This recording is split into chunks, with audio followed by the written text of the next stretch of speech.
Hello students, YouTube channel MA classes के इस video में आपका स्वागत है। मैं हूं सुनील कुमार। इस वीडियो में मैं स्टर्म्स थ्योरम बताऊंगा, लेकिन स्टर्म्स थ्योरम को अगर एक वीडियो में कंप्लीट करना चाहूं तो काफ़ी वीडियो लंबा हो जाएगा, इसीलिए मैं उस वीडियो को दो पार्ट में डिवाइड कर दे रहा हूं। फर्स्ट पार्ट में मैं आज इस वीडियो में बताऊंगा स्टर्म्स फंक्शन और उससे रिलेटेड प्रॉपर्टीज़ को, और फिर इसका पार्ट 2 जो होगा उसमें मैं कंप्लीट थ्योरम और उसका प्रूफ को बताऊँगा। तो आज हम लोग देखेंगे स्टर्म्स फंक्शंस और उससे रिलेटेड प्रॉपर्टीज़ को। लेकिन अब स्टर्म्स थ्योरम जो हम लोग पढ़ेंगे उसमें क्या हम लोग को फ़ायदा होगा या उससे हम लोग सीखेंगे क्या। एक्चुअली इसके पहले डिकार्टेज रूल ऑफ साइंस हम लोग पढ़ चुके हैं थ्योरी ऑफ इक्वेशन में।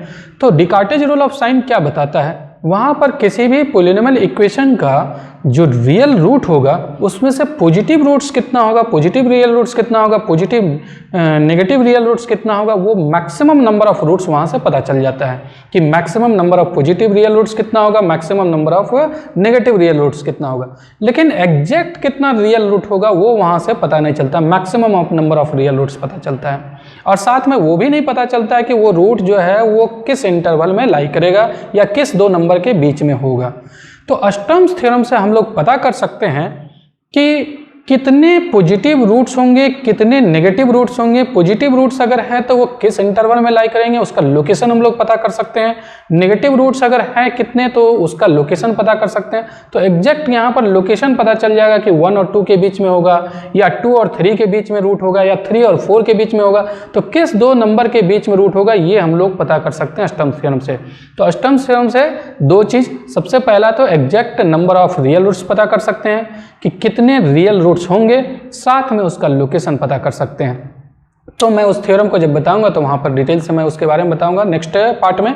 इस वीडियो में मैं सबसे पहले यहां पर बता रहा हूं स्टर्म्स फंक्शन। तो स्टर्म्स फंक्शन क्या होता है पहले ये समझ लीजिए कि, लेकिन मैं इस वीडियो को आगे कंटिन्यू करने के पहले आप सभी से रिक्वेस्ट करूंगा कि अगर अभी तक मेरे चैनल को आप सब्सक्राइब नहीं किए तो सबसे पहले सब्सक्राइब कर लीजिए और बेल आइकॉन को भी ऑन कर लीजिए ताकि लेटेस्ट वीडियो का अपडेट आप तक पहुंचते रहे। और वीडियो अगर पसंद आता है तो अपने फ्रेंड्स के साथ जरूर शेयर कीजिएगा, लाइक जरूर कीजिएगा। अभी लाइक कर लीजिए क्योंकि बाद में आप फिर भूल जाइएगा। पहले लाइक कर लीजिए, सब्सक्राइब कर लीजिए, उसके बाद वीडियो को आगे कंटिन्यू देखिए। चलिए तो देखते हैं स्टर्म्स फंक्शन है क्या। स्टर्म्स फंक्शन के लिए हम लोग यहाँ पर कोई भी एक पॉलिनोमियल फंक्शन ले रहे हैं। Let f of x be any function of x of degree n. Degree n लिखा हुआ है मतलब ये पॉलिनोमियल फंक्शन हो गया, पॉलिनोमियल हो गया f of x, x variable का, और उसका डेरिवेटिव एफ डैश एक्स है। एफ एक्स जो फंक्शन है उसका डेरिवेटिव एफ डैश एक्स है, बीट से डेरिवेटिव। अब क्या करते हैं, divide f x by f dash x and let the remainder with sign change be denoted by f two x. अब एफ एक्स में डिवाइड कर रहे हैं एफ डैश एक्स है, और जो रिमाइंडर आ रहा है उस रिमाइंडर को साइन चेंज करके एक फंक्शन बनाते हैं और उस फंक्शन को एफ टू एक्स से डिनोट कर रहे हैं। जरा समझिए क्या मीनिंग हुआ कि एफ ऑफ एक्स कोई फंक्शन है, सबसे पहले इसको हम लोग क्या करेंगे, इसका डिफ्रेंशिएट कर देंगे। तो इसको जब हम लोग डिफ्रेंशिएट करेंगे तो इसके डेरिवेटिव को कैसे डिनोट करते हैं, इस फंक्शन को के डेरिवेटिव को डिनोट करेंगे एफ डैश एक्स से। अब क्या करना है, सबसे पहले यहाँ पर एफ ऑफ एक्स एक सीक्वेंस बनाना है फंक्शन का एक सीक्वेंस बनाना है। उसमें से सबसे पहला फंक्शन एफ ऑफ एक्स रखना है, उसके बाद इसका डेरिवेटिव रखना है F dash x. F dash x का डेरिवेटिव रखेंगे। अब क्या करेंगे हम लोग, इस फर्स्ट वाला में इसके सेकेंड से डिवाइड करेंगे, मतलब एफ ऑफ एक्स में डिवाइड करना है किससे, एफ डैश एक्स से डिवाइड कर देना। जब डिवाइड करेंगे तो कुछ ना कुछ रिमाइंडर आएगा, वो हो सकता है कांस्टेंट हो रिमाइंडर, हो सकता है जीरो हो सकता है एक्स का भी फंक्शन हो। तो ये डिपेंड करता है ये फंक्शन कैसा है, उसका डेरिवेटिव क्या आया है उस पर डिपेंड करता है। तो मान लेते हैं कि ये जो रिमाइंडर आया है आर ऑफ एक्स। मैं ये भी एग्जाम्पल भी बताऊंगा कि जब एक पॉलिनोमियल में दूसरे पॉलिनोमियल से डिवाइड कर रहे हैं तो जो रिमाइंडर आएगा वो हो सकता है जीरो भी आ जाए, हो सकता है रिमाइंडर जो है वो कोई कांस्टेंट भी आ जाए, हो सकता है वो रिमाइंडर एक्स का भी फंक्शन हो। तो जो भी रिमाइंडर आ रहा है उसका साइन को चेंज कर देंगे और उसको एफ टू एक्स मानेंगे। एफ टू एक्स किसको मानेंगे, माइनस आर ऑफ एक्स को। क्वेश्चन जो भी रहे उससे मतलब नहीं, लेकिन रिमाइंडर जो आ रहा है उसके साइन को चेंज करके एफ टू एक्स मानेंगे। और ये अब थर्ड जो सीक्वेंस का जो थर्ड फंक्शन बनेगा वो एफ टू एक्स लिखेंगे। एक्चुअली यही हो जाएगा आपका एफ जीरो एक्स, और इसको कहेंगे हम लोग एफ वन एक्स, और ये जो आएगा वो एफ टू एक्स हो जाएगा। तो F zero x original function को, एफ नॉट एक्स जो है वो ओरिजिनल फंक्शन को, और एफ वन एक्स उसके डेरिवेटिव को, और f2x क्या होगा, f2x कहेंगे इसको जब फर्स्ट वाला को सेकेंड से डिवाइड करेंगे तो जो रिमाइंडर आएगा उसका साइन चेंज करके जो फंक्शन बनेगा उसको f2x कहेंगे। जब डिवाइड कर रहे हैं तो रिमाइंडर का साइन चेंज करके जो फंक्शन बना रहे हैं उसको f2x कहेंगे। अब फिर f3x इसके बाद जो फंक्शन आएगा वो कौन सा होगा, तो उसके बाद वाला फंक्शन निकालना है तो इससे डिवाइड कीजिए इसमें, मतलब जो भी टर्म होता है जैसे इससे डिवाइड किए इसमें डिवाइड किए इससे, और जो आया रिमाइंडर उसका साइन चेंज करके यहाँ लिखे। अब इससे इसमें डिवाइड करेंगे मतलब f' में डिवाइड करेंगे। किससे डिवाइड करना है, इस f2x से, f2x से डिवाइड करेंगे और जो भी रिमाइंडर आएगा, मान लेते हैं इसका रिमाइंडर कैपिटल R आ रहा है तो उसको f3x मानेंगे। किसको, इसके रिमाइंडर का साइन चेंज करके -R को, तो इसको f3x मानेंगे। तो अब एक नया फंक्शन f3x मिल गया। ये ओरिजिनल फंक्शन जो दिया हुआ है इसी फंक्शन से हम लोग आगे सीक्वेंस बना रहे हैं एक फंक्शन का। इस फंक्शन में इसके डेरिवेटिव से डिवाइड किए, रिमाइंडर का नेगेटिव कर दिए उसको f2x, फिर f2x से इसमें डिवाइड किए, जो रिमाइंडर आया उसका नेगेटिव कर दिए तो f3x, फिर f3x से इसमें डिवाइड करेंगे, उसका जो रिमाइंडर आएगा उसके नेगेटिव को हम लोग f4x कहेंगे। तो f4x क्या हो जाएगा, अगर f4x की बात करें तो f4x हो जाएगा इससे डिवाइड करेंगे, इसके पहले वाला में f2x में डिवाइड करेंगे हम लोग f3x से, और जो भी रिमाइंडर आएगा मान लेते हैं रिमाइंडर आया R1x, और इसका जो नेगेटिव साइन होगा उसको हम लोग f4x मानेंगे, f4x -R1 को कहेंगे। तो इस तरीके से ये तब तक चलेंगे जब तक हम लोग को रिमाइंडर जो है वो जीरो नहीं आ जाए। जीरो जैसे ही आएगा उसके पहले वाला जो रिमाइंडर आता है वो वहाँ तक लिखेंगे। मान लीजिए रिमाइंडर अगर ये जीरो आ गया, सपोज कीजिए ये जीरो आ गया, तो ये जीरो आ गया तो हम लोग f3x तक ही लिखेंगे। हो सकता है रिमाइंडर जीरो भी आ जाए, तो रिमाइंडर जैसे जीरो आ गया तो वो जीरो वाला को नहीं लिखना है, उसको हटा देना है। f4 अब नहीं आएगा, यहाँ पर f3 तक तो है, f3 तो जीरो आया नहीं है, f3 जीरो नहीं आया था, यहाँ मैं इरेज कर दिया हूँ, f3 जीरो नहीं आया, f4 जो है वो जीरो आ जा रहा है क्योंकि ये डिवाइड करने पर रिमाइंडर जीरो आया, उसका साइन चेंज करेंगे -0 मतलब जीरो, तो f4 जीरो आ रहा है, तो जो जीरो आ रहा है उसको छोड़ देंगे, उधर छोड़ देंगे, जहाँ तक जाएगा वो नन जीरो तक हम लोग को लिखना है, चाहे वो कांस्टेंट ही क्यों ना ही आवे। तो ये डॉट डॉट इस तरीके से ये प्रोसेस चलेगा। और एक हम लोग सिक्वेंस बना लेंगे, ओरिजिनल f0x जो है वो f को ही कहेंगे इसी को, और f1x जो है वो क्या हो जाएगा, f1x जो है वो f' हो जाएगा इसको, और फिर f2x f3x इस तरीके से एक सीक्वेंस बन जाएगा। और यही जितना भी फंक्शन है ये सारे फंक्शंस को हम लोग कहते हैं स्टर्म्स फंक्शन कहते हैं, या फिर इसको स्टर्म सीक्वेंस भी कहते हैं। ये फंक्शंस का एक सीक्वेंस बन गया तो स्टर्म सीक्वेंस भी कहते हैं। बहुत सारे बुक में आपका स्टर्म सीक्वेंस लिखा हुआ होगा, कुछ बुक में स्टर्म्स फंक्शंस लिखा हुआ होगा। तो देखिए यहाँ पर मैं वही चीज़ जो अभी मैं समझाया हूँ उसी चीज़ को लैंग्वेज में लिख दिया हूँ कि let f be any function of x of degree and f' be its derivative divide fx by f'। fx में डिवाइड कर रहे थे fx से, ये जो fx है उसमें डिवाइड कर रहे थे f' से, and let the remainder with sign change, और जो रिमाइंडर आया उसका साइन चेंज करके जो फंक्शन आएगा बी डिनोटेड बाय f2x, तो उसी को f2x से डिनोट कर रहे थे।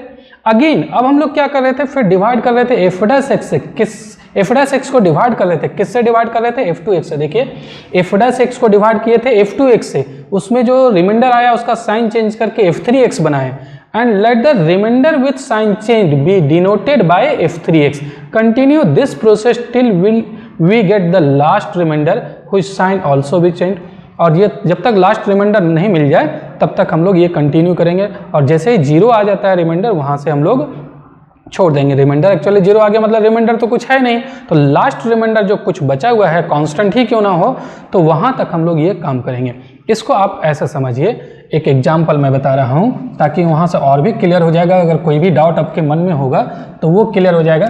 जैसे हम लोग मान लेते हैं कि ये f(x) = x³ + 1 एक फंक्शन है, इसको डिफ्रेंशिएट कर देंगे, f' निकाल लेंगे, कितना होगा डेरिवेटिव, इसका डेरिवेटिव हो जाएगा 3x²। अब सबसे पहला काम क्या करते हैं, ओरिजिनल फंक्शन में हम लोग डिवाइड करते हैं f' से डिवाइड करते हैं। तो ओरिजिनल फंक्शन क्या है यहाँ पर x³ + 1, और डिवाइड किससे करेंगे, x³ + 1 को डिवाइड करेंगे 3x² से। अब 3x² से डिवाइड करने के लिए आप क्या कीजिए, यहाँ पर 1/3 आप लिख सकते हैं, 1/3x हो जाएगा, तो 1/3x से मल्टीप्लाई कीजिए, तो 3 3 कैंसिल हो जाएगा, एक्स क्यू। अब रिमाइंडर कितना आया 1, तो 1 आया, तो ये तो आपका एफ एक्स हो गया, ये एफ डैश एक्स हो गया, और एफ टू एक्स क्या होगा, एफ टू एक्स जो आएगा वो रिमाइंडर का साइन चेंज करके -1 कर देंगे। अब फिर क्या करते हैं, ये आपका एफ एक्स तो यहाँ पर ऑलरेडी है, एक फंक्शन एफ एक्स है, दूसरा फंक्शन एफ डैश एक्स है, और तीसरा फंक्शन हम लोग एफ टू एक्स निकाल लिए। एफ टू एक्स जो है वो कांस्टेंट आ गया है, एफ टू एक्स -1 आया है। अब फिर क्या करते हैं, एफ डैश एक्स में एफ टू एक्स से डिवाइड करते हैं। तो एफ डैश एक्स है क्या, एफ डैश एक्स है 3x², इसमें हम लोग एफ टू एक्स से डिवाइड करेंगे, -1 से डिवाइड करेंगे, तो यहाँ पर हो जाएगा -3x²। इसको मल्टीप्लाई करते हैं तो 3x², रिमाइंडर आ गया 0। तो अब हम लोग को f3x नहीं बनेगा, f3x यहाँ पर -0 नहीं लिखेंगे। जैसे रिमाइंडर 0 आ गया वहाँ पर वो खत्म हो गया। रिमाइंडर जब तक आ रहा था तब तक हम लोग इसको सीक्वेंस बनाते चले जाएंगे। तो यहाँ पर सिर्फ 3 ही फंक्शन का सीक्वेंस बनेगा, F x, F dash x और एफ टू एक्स। इस तरीके से ये एफ डैश एक्स को आप कह सकते हैं एफ नॉट एक्स, इसको कह सकते हैं f1x, और ये तो खैर आपका f2x, f3x वगैरह तो रहेगा ही उधर।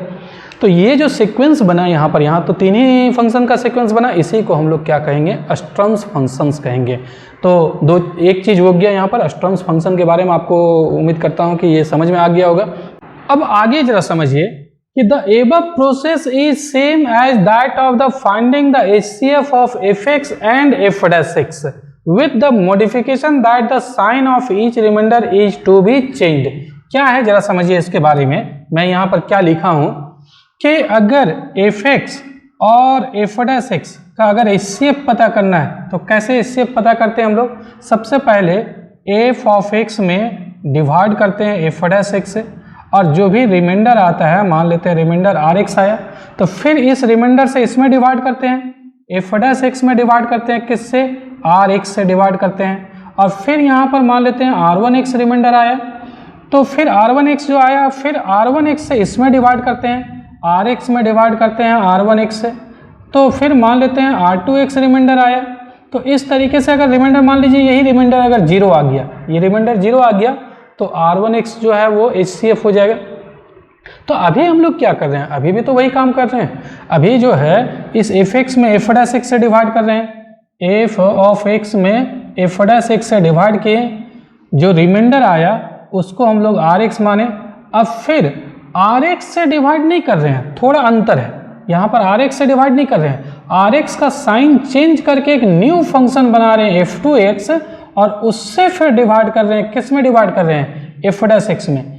f डैश x में हम लोग डिवाइड कर रहे हैं ये -rx का जो वैल्यू आएगा f2x, उस f2x से डिवाइड कर रहे हैं। तो प्रोसेस वही है, सिर्फ अंतर क्या है, यहाँ पर रिमाइंडर का साइन चेंज नहीं करते थे, और यहाँ पर रिमाइंडर का साइन चेंज करके हम लोग काम कर रहे हैं। तो जो fx और f डैश x का HCF पता करने के लिए जो रूल होता था, सेम वैसा ही रूल यहाँ पर कर रहे हैं, लेकिन अंतर यही है कि वहाँ पर जो भी रिमाइंडर आता था उसी से इसमें डिवाइड करते थे, और यहाँ पर जो रिमाइंडर आ रहा है उसका साइन चेंज कर रहे हैं, एक न्यू फंक्शन बना रहे हैं, और उससे फिर इसको डिवाइड कर रहे हैं। तो देखिए मैं यहाँ पर वही लिखा हूँ कि the above process is same as that of finding the HCF of fx and f dash x with the modification. एक नया मॉडिफिकेशन हो रहा है, सिर्फ HCF फाइंड करने का जो रूल है वही नहीं है, with the modification that the sign of each remainder is to be changed before it used as a divisor. Sign जो चेंज कर रहे हैं वो कब कर रहे हैं, जब उसको फिर दूसरा का डिवाइजर बना रहे हैं। देखिए यहाँ पर हम लोग क्या किए, इसको दूसरे का डिवाइजर बना रहे हैं, इसको डिवाइड कर रहे हैं, फिर rx से डिवाइड करते हैं HCF में। तो यहाँ पर rx से डिवाइड करने के पहले इसका साइन चेंज कर रहे हैं, और उसके बाद फिर हम लोग इससे डिवाइड कर रहे हैं। तो इसको डिवाइजर बनाने के पहले, उसका साइन चेंज कर दिए, उसके बाद फिर हम लोग डिवाइड किए। तो एक मॉडिफिकेशन हुआ है, लेकिन प्रोसेस जो है वो सेम है, सिर्फ साइन हम लोग यहाँ पर चेंज कर रहे हैं। अब जरा समझिए इसके बाद क्या मैं लिखा हूँ, यहाँ पर जरा ध्यान दीजिएगा कि also as we know in the process of finding the HCF we can multiply and divide any remainder by any constant before using it as a divisor। इसका मीनिंग समझने के लिए आप एक एग्जांपल देखिए।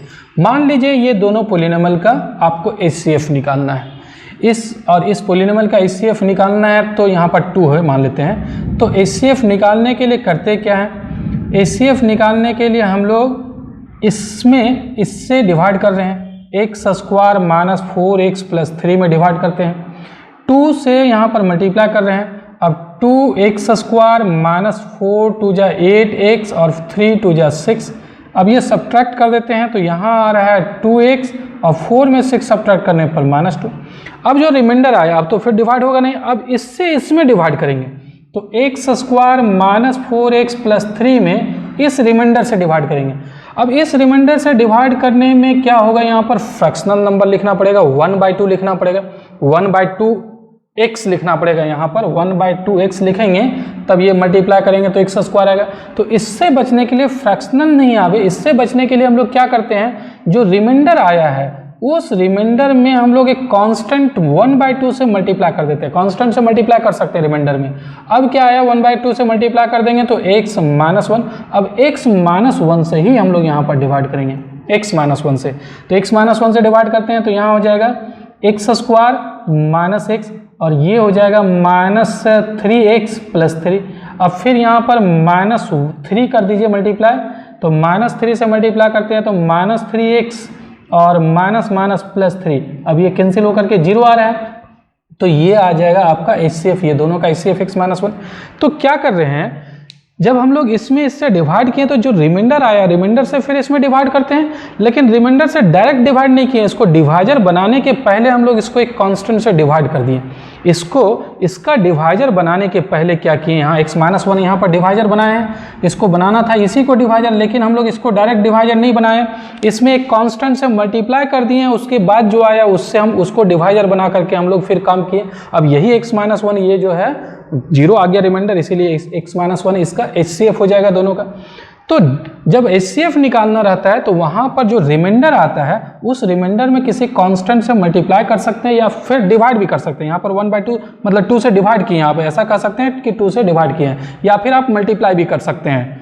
तो जैसा ज़रूरत रहता है, यहाँ पर 2 से डिवाइड करके हम लोग फिर डिवाइजर बनाए, तो यहाँ पर भी वो काम कर सकते हैं। यहाँ पर हम लोग को एक fx है और उसको डिवाइड करते हैं f' से, जो रिमाइंडर आया उसका नेगेटिव को f2x कहते हैं, फिर f2x से f' में डिवाइड करते हैं, तो जो रिमाइंडर आया उसके साइन को मल्टीप्लाई करते हैं माइनस से और यहाँ पर f3x लिखते हैं।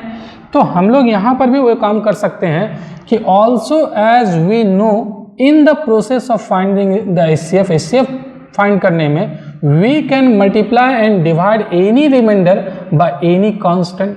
किसी भी रिमाइंडर को किसी भी कांस्टेंट से मल्टीप्लाई कर सकते हैं before using as a divisor, इसको डिवाइजर बनाने के लिए। तो but in this process we can multiply और divide the divisor only by a positive constant before using it as a divisor.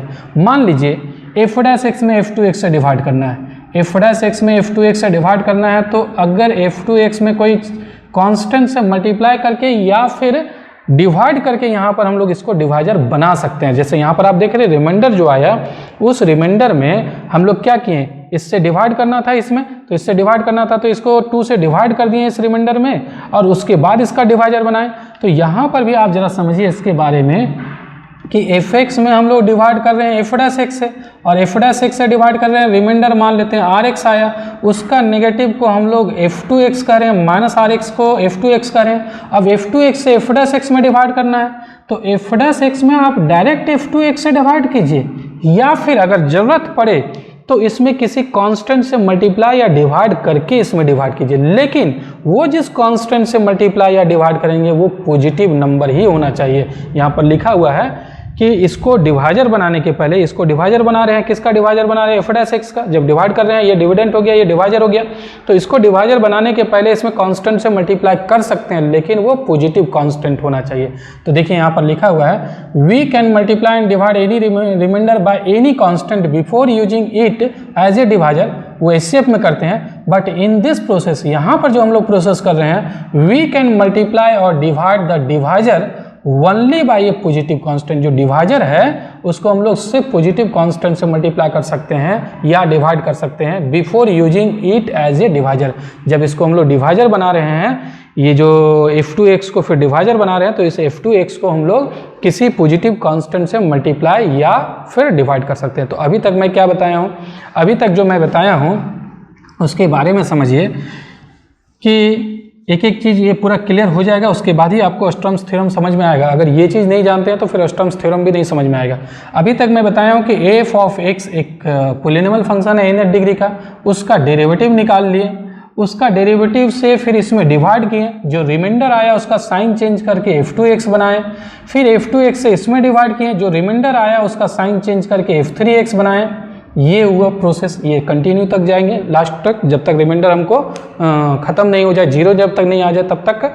अब जरा समझिए, यही प्रोसेस होता है HCF के लिए, सेम प्रोसेस होता है, सिर्फ अंतर क्या है, यहाँ पर रिमाइंडर का साइन चेंज करके लिख रहे हैं और वहाँ पर रिमाइंडर का साइन चेंज नहीं करते हैं। और वहाँ पर HCF जब निकालते हैं तो जो लास्ट आता है रिमाइंडर, उस रिमाइंडर को फिर दूसरे में डिवाइड करना रहता है।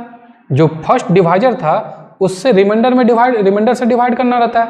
तो रिमाइंडर में आप किसी कांस्टेंट या से मल्टीप्लाई या डिवाइड कर सकते हैं, तो यहाँ पर भी हम लोग कांस्टेंट या से डिवाइड या मल्टीप्लाई कर सकते हैं। जब f2x से इसमें डिवाइड करना होगा तो f2x में किसी कांस्टेंट से मल्टीप्लाई या डिवाइड कर सकते हैं, लेकिन वो कांस्टेंट या जो मल्टीप्लाई करेंगे या डिवाइड करेंगे वो क्या होगा, पॉजिटिव होगा।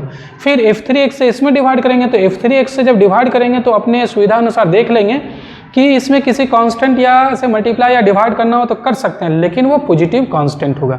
अब ये जो सीक्वेंस बन रहा है इसी को हम लोग क्या कहते हैं, स्टर्म्स फंक्शंस कहते हैं। देखिए नाउ द फंक्शंस, कौन सा फंक्शंस, द फंक्शंस f(x), फिर f'(x), फिर f2x, फिर f3x डॉट डॉट, ये मान लेते हैं f(r(x) तक गया है, कहीं तो रुकेगा जा करके, तो मान लेते हैं वो r पर जा करके रुक गया। f(r(x) आर नोन एज, ये कहलाता है, आर नोन एज स्टर्म्स फंक्शंस। इसी को हम लोग कहते हैं स्टर्म्स फंक्शंस या फिर स्टर्म्स सीक्वेंस भी कहते हैं।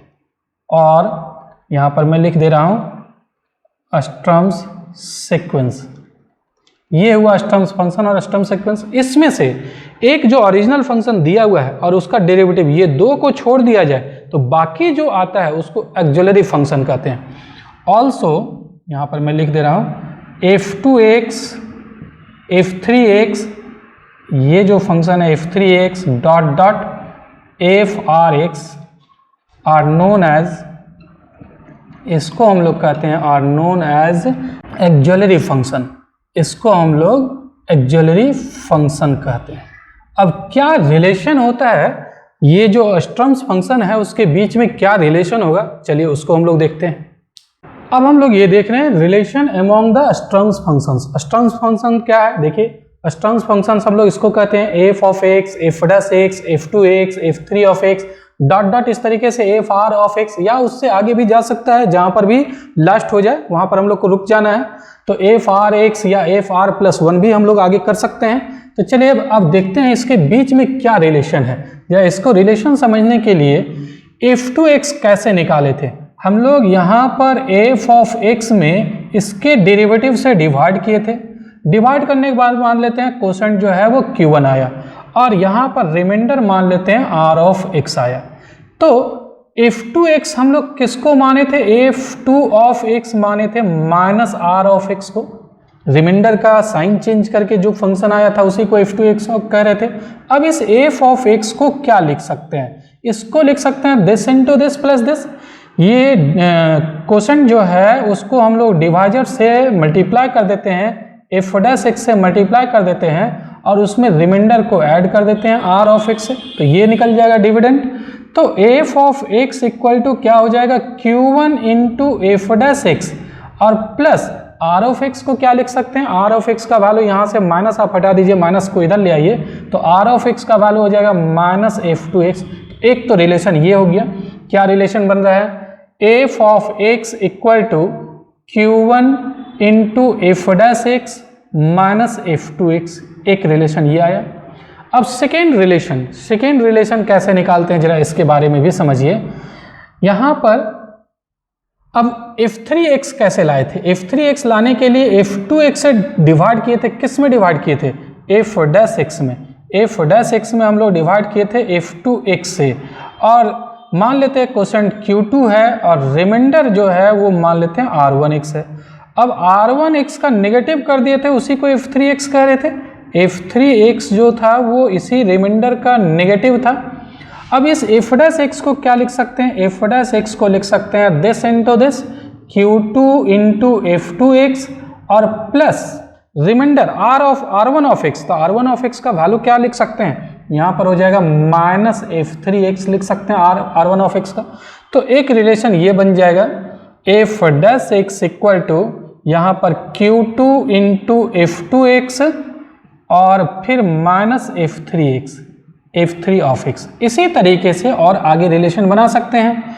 ये f ऑफ x का वैल्यू इस तरीके से निकला, f डैश x का वैल्यू इस तरीके से निकला। अब f2x निकालना हो तब क्या करेंगे, f2x निकालना हो तो यहाँ पर थर्ड क्वेश्चन q3 और यहाँ पर f2 के बाद f3 ऑफ x हो जाएगा और यहाँ हो जाएगा माइनस f4 ऑफ x। इसी तरीके से मान लेते हैं f3 ऑफ x निकालना हो तो यहाँ हो जाएगा q4, यहाँ हो जाएगा f4 of x minus f5 of x। इसी तरीके से हम लोग जनरलाइज कर सकते हैं। इसको कैसे जनरलाइज करेंगे, मान लीजिए हम लोग यहाँ पर निकालते हैं fr माइनस 1, यहाँ पर मैं लिख रहा हूँ fr माइनस 1 ऑफ x। तो यहाँ होगा, यहाँ 3 है तो यहाँ पर 4 है, तो यहाँ r माइनस 1 है तो यहाँ पर r हो जाएगा qr और यहाँ जो है वही सफिक्स यहाँ पर भी है तो fr ऑफ x और इससे एक ज़्यादा यहाँ पर है तो fr प्लस 1 ऑफ x। ये जनरल रिलेशन हो गया। इस जनरल रिलेशन में कोई भी r का वैल्यू पुट करके हम लोग ये पता कर सकते हैं। मान लीजिए r के जगह हम लोग 2 बैठाते हैं तो 2 बैठाते हैं तो यहाँ पर 2 माइनस 1 मतलब f1x हो जाएगा। यहाँ पर r के जगह 2 बैठाते हैं तो q2, यहाँ r के जगह 2 बैठाते हैं f2x और यहाँ r के जगह 2 बैठाते हैं तो f3 ऑफ x। अब f1x तो यहाँ पर आपको दिखेगा नहीं, f1x है नहीं, यहाँ डायरेक्ट f2x है। f1x किसको करें, ये f0x होता है और ये f1x होता है। f0 आप इसको याद रखिएगा कि ये f0x है, ये f1x है, ये f2x है, ये f3x है। इस तरीके से ओरिजिनल फंक्शन f0x और ये जो फंक्शन है वो f1x हो जाएगा, यही f1x होगा और ये होगा f0x। तो f1x का मतलब f डैश x हो जाएगा। तो यहाँ पर आप पुट कर दीजिए f1x के जगह f dash x equal to q2 into f2x plus minus f3 of x। तो देखिए ये आ गया ना, ये वाला रिलेशन आ गया, सेकेंड रिलेशन आ गया। तो ये हो गया जनरल। तो जनरल में हम लोग कोई भी r का वैल्यू पुट करके हम लोग निकाल सकते हैं। मैं इसको यहाँ पर घेर करके लिख देता हूँ ताकि एक आपको पता रहे। अब चलिए आगे देखते हैं। देखिए इसका मैं PDF वगैरह भी मिल जाएगा। तो PDF के लिए आपको MA क्लासेज ऐप डाउनलोड करना पड़ेगा और वहाँ पर आपको PDF मिल जाएगा। MA क्लासेज ऐप का लिंक जो है वो डिस्क्रिप्शन में दिया हुआ है, तो आप इसका PDF भी डाउनलोड करके वहाँ से देख सकते हैं। तो चलिए अब आगे बढ़ते हैं। और एक और चीज़ मैं बता देता हूँ, थ्योरी ऑफ इक्वेशन एक पेड कोर्स है, जिस पेड कोर्स का कुछ वीडियो मैं यूट्यूब पर अपलोड कर रहा हूँ। ये एक आपको MA क्लासेज ऐप में पूरा थ्योरी ऑफ इक्वेशन का आपको सारा वीडियो मिल जाएगा, तो आप वहाँ से भी बाई करके पढ़ सकते हैं। चलिए अब देखते हैं, ये तो रिलेशन हो गया और कुछ प्रॉपर्टीज है। ये जो स्टर्म्स फंक्शन हम लोग पढ़ रहे हैं उस स्टर्म्स फंक्शन का कुछ प्रॉपर्टीज है, तो उस प्रॉपर्टीज को हम लोग देखते हैं। यहाँ पर 3 प्रॉपर्टीज है स्टर्म्स फंक्शंस का। प्रॉपर्टीज ऑफ स्टर्म्स फंक्शन में 3, जिसमें से फर्स्ट मैं यहाँ पर बता रहा हूँ, एक एक करके हम लोग तीनों के बारे में देखेंगे। फर्स्ट प्रॉपर्टीज क्या है, here f of x equal to 0। f of x एक पोलिनोमियल फंक्शन दिया हुआ है और उसको 0 से इक्वेट करेंगे तो एक इक्वेशन बन जाएगा और उस इक्वेशन का हैज नो इक्वल रूट्स, इसका कोई भी इक्वल रूट्स नहीं है। हम लोग जो कंसिडर कर रहे हैं f ऑफ x वो ऐसा पोलिनोमियल है जिससे इक्वेशन बनाएंगे उसका कोई भी इक्वल रूट्स नहीं होगा। स्टर्म्स थ्योरम में वहाँ पर सारा रूट्स डिस्टिंक्ट होना चाहिए। तो यहाँ पर सबसे पहले हम लोग कंसिडर कर रहे हैं कि कोई भी इक्वल रूट्स इसका नहीं होगा। जब इक्वल रूट्स नहीं है, इक्वल रूट्स का मतलब क्या हुआ, जैसे मान लेते हैं कि कोई भी equation f of x equal to 0 है, इसका रूट मान लेते हैं x का वैल्यू 2, 2, 3, 4 है। तो यहाँ पर आप देख रहे हैं 2 रूट इक्वल है, यहाँ 2 और 2 रिपीटेड रूट है, तो ऐसा रूट नहीं होगा, सारा रूट डिस्टिंक्ट होगा। जैसे मान लीजिए 2, 3, 4, 5 ऐसा रूट होगा, तो डिस्टिंक्ट रूट है। तो अगर डिस्टिंक्ट हो तो hence f of x and f dash x have no common factor. आप लोग को याद होगा इस कॉमन रूट कैसे निकाला जाता है। कॉमन रूट निकालने के लिए f ऑफ x और f डैश x दोनों का HCF निकालते हैं और HCF को इक्वेट कर देते हैं 0 से। जो वहाँ से सॉल्यूशन आएगा, जो x का वैल्यू आएगा वही कॉमन रूट होता है। तो यहाँ पर चूंकि कॉमन रूट नहीं है तो जब HCF निकालेंगे तो HCF जो है वो निश्चित रूप से कांस्टेंट होगा। जरा समझिए, क्या करते हैं हम लोग, एफ ऑफ एक्स और एफ डैश एक्स ये दोनों का HCF निकाल लेंगे। अगर इसका HCF मान लेते हैं, इस दोनों का HCF निकाले, मान लेते हैं x - 1 इक्वल टू 0 आ गया HCF, ये x - 1 आ गया HCF, और ये जो HCF आ रहा है इसको हम लोग 0 से इक्वेट कर देते हैं, तो x इक्वल टू 1, ये 1 जो है वो इसका रिपीटेड रूट हो जाएगा। तो यहाँ पर HCF मान लीजिए x - 1 का होल स्क्वायर आ गया, तो होल स्क्वायर आ गया तो यहाँ से x का 2 वैल्यू आएगा, तो रिपीटेड रूट जो है वो 3 बार रिपीट होगा। तो यहाँ पर कहता है कि कोई भी कॉमन रूट नहीं, सॉरी रिपीटेड रूट नहीं है, यहाँ पर सब डिस्टिंक्ट रूट है। तो जब डिस्टिंक्ट रूट है तो यहाँ पर जब भी HCF निकालेंगे तो वो एक कांस्टेंट आएगा, वो x का फंक्शन नहीं आएगा। क्यों? मान लीजिए अगर x का फंक्शन आ जाता है दोनों का HCF, मान लेते हैं 2x + 1 ही आ गया x का फंक्शन, तो यहाँ से x का एक वैल्यू निकल जाएगा और ये वैल्यू जो है वो रिपीटेड हो जाएगा। तो कहता है कि यहाँ पर रिपीटेड रूट नहीं है, यहाँ पर कोई भी जो है रूट रिपीट नहीं हो रहा है, तो निश्चित रूप से HCF जो निकालेंगे वो क्या आएगा, एक कांस्टेंट आएगा जब दोनों का HCF निकालेंगे, एफ एक्स और एफ डैश एक्स का। तो देखिए मैं यहाँ पर वही लिखा हूँ कि चूंकि इसका कोई इक्वल रूट्स नहीं, रिपीटेड रूट नहीं है, hence f of x and f dash x have no common factor, कोई कॉमन फैक्टर नहीं होगा, and consequently the last Sturm's functions is constant. जब कॉमन फैक्टर नहीं होगा तो लास्ट स्टर्म्स फंक्शन कांस्टेंट आएगा। HCF तो होगा नहीं, वहां पर HCF जो है वो कांस्टेंट आ जाएगा, तो कांस्टेंट आ जाएगा तो यहाँ स्टर्म्स फंक्शन भी कांस्टेंट होगा। लास्ट वाला, लास्ट जो भी आए, एफ आर हो या उसके आगे जहां पर भी लास्ट हो, वो एक कांस्टेंट होगा। क्यों? अब HCF क्यों? ये जो है वो हम लोग क्या कर रहे हैं, ये प्रोसेस मैं अभी बता चुका हूँ, डिस्कस कर चुका हूँ। ये जो प्रोसेस है इस तरीके से फंक्शन निकालने का, वो तो HCF वाला ही प्रोसेस है। HCF में भी हम लोग उसी तरीके से डिवाइड करते हैं, इसको इससे डिवाइड करते हैं, जो रिमाइंडर आया फिर उस रिमाइंडर से इसको डिवाइड करते हैं, फिर जो रिमाइंडर आया उससे इसको डिवाइड करेंगे, इस तरीके से। तो यहाँ पर सिर्फ क्या कर रहे हैं हम लोग, रिमाइंडर में माइनस से मल्टीप्लाई कर रहे हैं, और रिमाइंडर में माइनस से मल्टीप्लाई करने पर HCF में कोई फर्क नहीं पड़ता है। तो ये एक्चुअली HCF निकालने का ही एक प्रोसेस होता है, मैं पहले ही डिस्कस कर चुका हूँ। तो चूंकि लास्ट स्टर्म्स फंक्शन जो है वो रिमाइंडर ही है, लास्ट वहाँ पर HCF ही निकल जाएगा, और जो लास्ट फंक्शन आएगा यहाँ पर लास्ट रिमाइंडर जो आएगा, लास्ट स्टर्म्स फंक्शन जो आएगा वो एक रिमाइंडर ही हो जाएगा, यानी कि HCF कह सकते हैं वो। तो वो HCF हो जाएगा। तो HCF तो यहाँ x का फैक्टर होगा नहीं, क्योंकि यहाँ पर इक्वल रूट्स है नहीं, रिपीटेड रूट्स है नहीं, इसीलिए वो निश्चित रूप से क्या होगा, कांस्टेंट होगा। तो एक प्रॉपर्टीज तो ये हो गया। अब चलिए आगे देखते हैं दूसरा properties. No two consecutive auxiliary functions vanish for the same value of x। ये auxiliary function किसको कहते हैं हम लोग? auxiliary function f2x को, f3x को, f4x को, इसी को कह रहे हैं auxiliary function। तो ये जो auxiliary function है यहाँ पर f4 of x dot dot इस तरीके से जो भी है, ये auxiliary function का एक ही x के लिए दो ऑक्सिलरी फंक्शन, दो कंसेक्यूटिव ऑक्सिलरी फंक्शन 0 के बराबर नहीं होगा। No two consecutive auxiliary functions vanish for the same value of x। मान लेते हैं x का वैल्यू 5 है, x का वैल्यू 5 के लिए ये भी 0 हो जाए, ये भी 0 हो जाए, ऐसा नहीं होगा। f2 5 भी 0 हो जाए और f3 5 भी 0 हो जाए, ऐसा नहीं होगा। दोनों एक साथ 0 नहीं हो सकता। दो लगातार, ध्यान दीजिएगा, कंसेक्यूटिव ऑक्सिलरी फंक्शन लगातार जो दो फंक्शन होगा वो एक ही x के वैल्यू के लिए 0 नहीं होगा। मान लीजिए x का वैल्यू अल्फा, अल्फा के लिए f2 का वैल्यू भी और f3 का भी वैल्यू, ये दोनों लगातार जो ऑक्सिलरी फंक्शन है वो दोनों 0 नहीं होगा। कैसे दिखाएंगे? उल्टा मान लेते हैं, हम लोग को दिखाना है कि ये दोनों 0 नहीं होगा। उल्टा मान लेते हैं कि दोनों 0 है, मान लेते हैं कि ये दोनों 0 है। ऐसे तो ये नहीं होगा, ये दिखाना है, लेकिन मान लेते हैं कि f2 अल्फा और f3 अल्फा दोनों 0 है। अब चलिए देखें यहाँ पर, जरा इसको समझिए।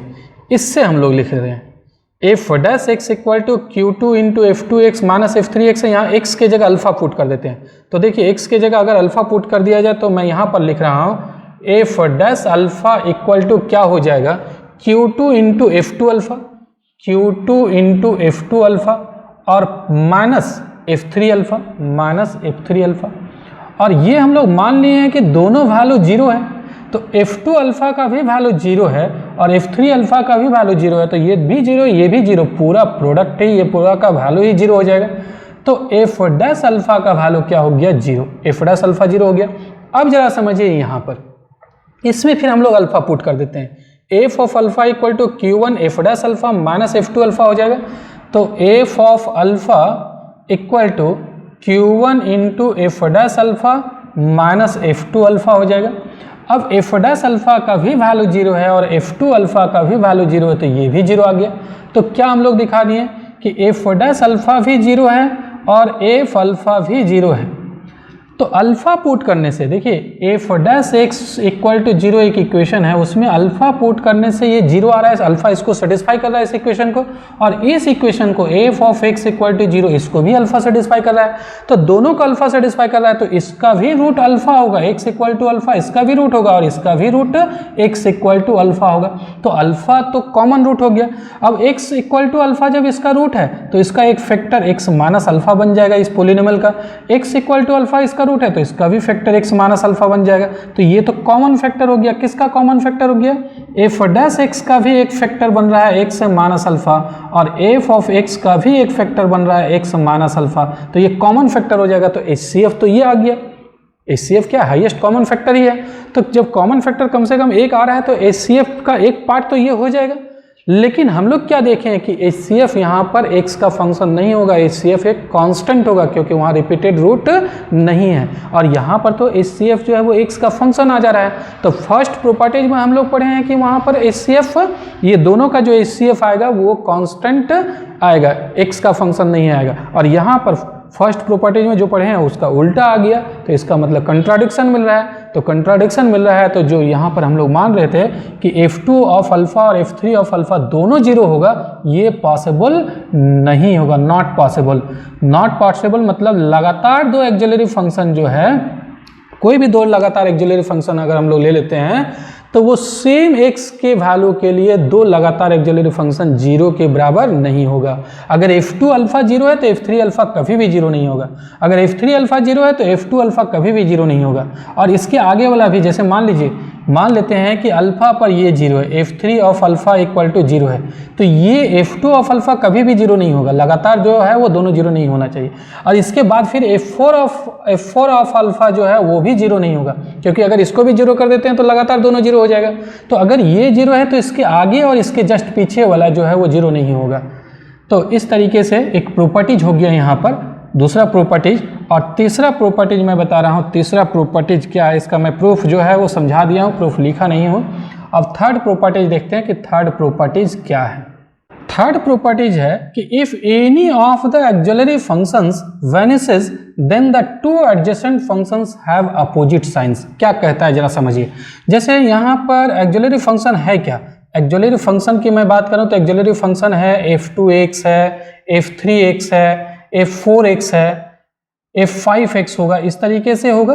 तो ये जो है एक्सिलरी फंक्शन, इसमें से अगर कोई भी एक वेनिस हो जाए, कोई भी अगर एक 0 हो जाए किसी x के वैल्यू के लिए, मान लेते हैं यही 0 है, F3 अल्फा इक्वल टू 0, हम लोग मान लेते हैं कि ये जो यहाँ पर सेकेंड जो एक्सिलरी फंक्शन है तो वो 0 है, late F3 alpha equal to 0। तो इस प्रॉपर्टीज का क्या कहना है कि इसका जो एडजेसेंट फंक्शन होगा, एडजेसेंट मीन्स क्या हुआ, एक पहले और इसके एक बाद, जो इसके साथ में लगा हुआ है, जस्ट इसके बगल में है, एक पहले वाला बगल में है और एक बाद वाला बगल में है। तो then the two adjacent function have opposite sign, तो ये दोनों अपोजिट साइन का होगा। अगर ये पॉजिटिव है तो ये नेगेटिव हो जाएगा, या अगर ये नेगेटिव है तो ये क्या हो जाएगा, पॉजिटिव। ये तो 0 हो जाएगा, अल्फा पर 0 हो जाएगा, और अल्फा पर अगर ये नेगेटिव है तो अल्फा पर ये क्या होगा, पॉजिटिव होगा। कैसे होगा ये देखिए जरा समझिए इसके बारे में, मैं यहाँ पर लिख रहा हूँ। मान लिए हैं कि हम लोग F3 अल्फा इक्वल टू 0, तो अब यहाँ पर देखिए कि F2 of x equal to Q3 F3 x minus F4x है, तो इसमें अल्फा पुट कर देते हैं, अल्फा पुट करते हैं तो F2 अल्फा इक्वल टू क्या हो जाएगा, मैं यहाँ पर लिख रहा हूँ। तो therefore F2 alpha equal to Q3 into F3 alpha minus F4 alpha. अब F3 अल्फा का वैल्यू तो 0 है, तो यहाँ पर F2 अल्फा रहने देते हैं, और F3 अल्फा का वैल्यू 0 मतलब ये कंप्लीट 0 हो जाएगा, और यहाँ क्या हो जाएगा, माइनस F4 अल्फा। तो अब देखिए दोनों का साइन में, अगर F2 मान लेते हैं, let F4 alpha equal to positive, मान लेते हैं कि ये पॉजिटिव है, F4 alpha equal to positive, then तो उस समय F2 अल्फा क्या हो जाएगा, ये पॉजिटिव है, पॉजिटिव में फिर माइनस से मल्टीप्लाई करेंगे तो ये नेगेटिव हो जाएगा, तो F2 अल्फा नेगेटिव हो जाएगा। और late F4 alpha equal to हम लोग अगर नेगेटिव मान लेते हैं तो उस समय क्या होगा, उस समय अगर F4 अल्फा नेगेटिव मान लेते हैं तो नेगेटिव को फिर माइनस से मल्टीप्लाई कर देंगे तो प्लस हो जाएगा, तो F2 अल्फा का वैल्यू हो जाएगा यहाँ पर पॉजिटिव। तो देखिए दोनों का साइन अपोजिट हुआ या नहीं, F2 अल्फा अगर नेगेटिव है तो F4 alpha positive, F2 alpha अगर पॉजिटिव है तो F4 अल्फा नेगेटिव। तो अगर ये जीरो है तो इसका जो एडजेसेंट फंक्शन है दोनों का साइन अपोजिट होगा।